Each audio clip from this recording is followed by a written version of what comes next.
Let's take a look at ionic cyclic polyenes and determine whether they can be aromatic or not. So let's begin. We need the 4 criteria all the time. That's your toolbox, and that's how you determine whether they're aromatic or not.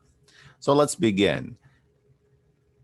The first criterion is whether this compound is cyclic, and the answer is yes, it is cyclic.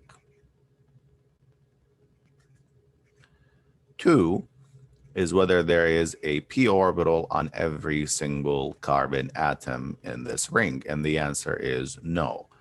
There's no p orbital on every single atom, on every carbon atom. Let me actually delete this because I'm going to need space. So when you get to this point, you don't need to continue with 3 and 4 because it's already clear that criterion 2 was violated. Therefore, this is right away would be considered non-aromatic. If you continued and got to the last one and it wasn't aromatic, then it would be anti-aromatic. So, and the reason why is if you take a look at this carbon right there, this is sp3 hybridized. So conjugation can work between these 2 double bonds, but it can't get to here. There are 2 H's on it. So if there's sp3, it means there's no empty p orbital or unhybridized p orbital. Again, go back to conjugation and review that. Let's go to number 2. Number 2 is, structure 2 is that, is it cyclic? And the answer is yes, it is cyclic. I'm just going to put a plus sign here. I'm sorry, not a plus sign, a check. 2, is there a p orbital on every carbon atom? Well, if you remember from conjugation that there is resonance, there are resonance structures here where this lone pair is delocalized. So this couldn't be sp3. So let's take a look down here. So in this case, this would be an sp3 hybridized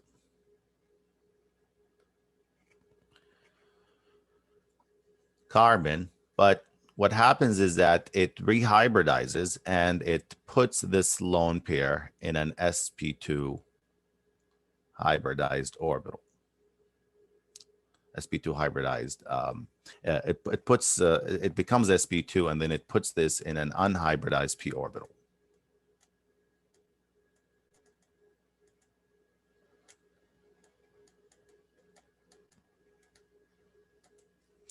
So yes, this lone pair counts.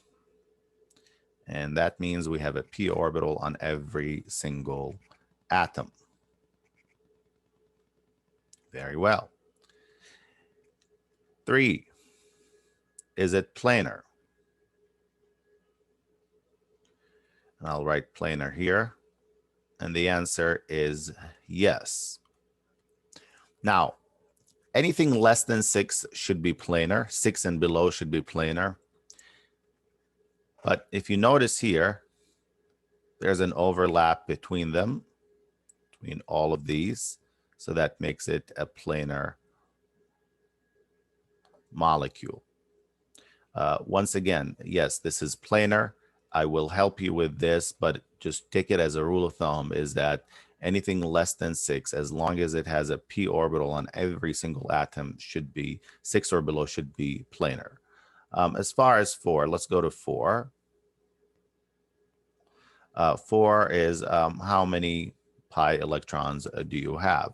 Well, we have 2,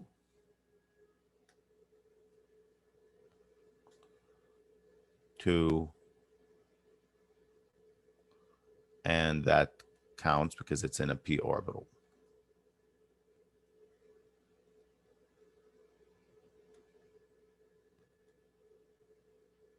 So that's a total of 6. Does that satisfy Huckel's rule? And the answer is yes, it's 4n plus 2. So this is an aromatic compound.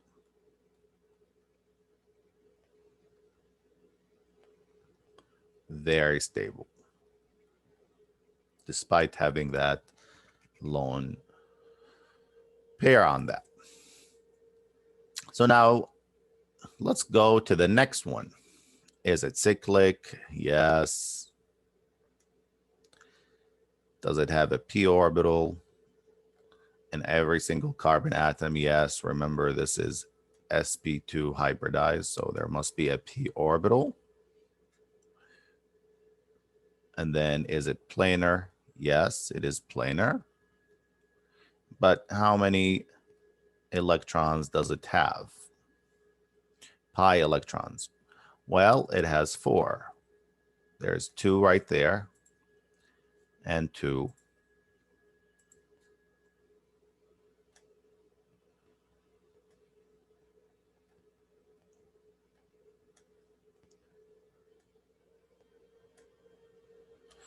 So that's 4. So this does not satisfy Huckel's rule. In fact, it satisfies this rule. And therefore, this is considered anti-aromatic,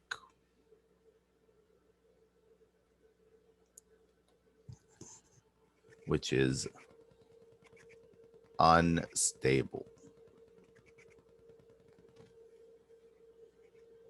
Extremely unstable. Let's go to the next one. The next one is a bigger ring right here. So is it cyclic? Yes. It's a ring. Does it have a p orbital on every single atom? Yes. This again, this is sp2 hybridized.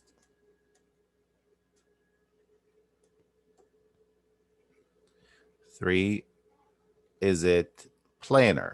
So I will tell you that this is planar. Again, I'm not going to make you, it's bigger than 6. It is planar. Could be difficult to determine that.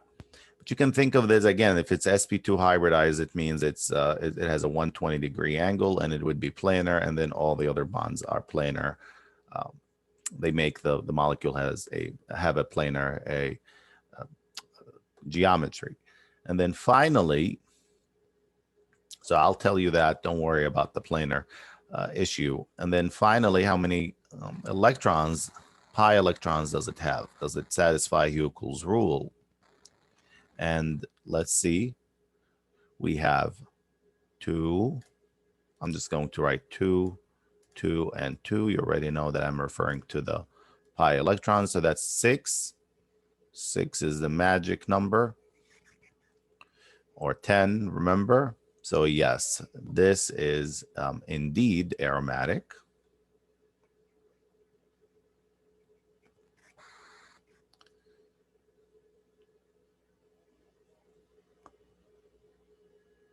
And it's very stable. Not as stable as probably a benzene, but it's still relatively a lot more stable than the anti-aromatic.